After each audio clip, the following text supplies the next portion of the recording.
Hello বন্ধুরা, আমার তরফ থেকে সবাইকে রথযাত্রা উপলক্ষে সবাইকে আমি উইশ করি এবং সবাই আজকের দিনটা খুব ভালো করে এনজয় করো প্রত্যেকের মতো।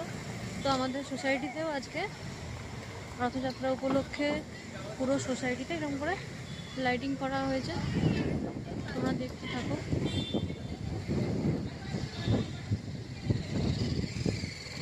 অ্যান্ড এই দিকটাতে যদি তোমরা দেখো তাহলে বুঝতে পারবে যে ফ্লি মার্কেট আছে। ফ্লি মার্কেট দেখো, আমি ভেতরে ঢুকছি, এখানটা পুরোটাই ফ্লি মার্কেট। আমি একবার চট করে তোমাদের সাথে এটা শেয়ার করে দিচ্ছি। তোমরা এখানে এই ফ্লি মার্কেটটা প্রত্যেকটা ইভেন্টের জন্য এটা হয়ে থাকে, যেমন রথযাত্রা, দুর্গা পূজা, কালী পূজা, এমনকি গণেশ চতুর্থীতেও হয়। তো দেখে নাও।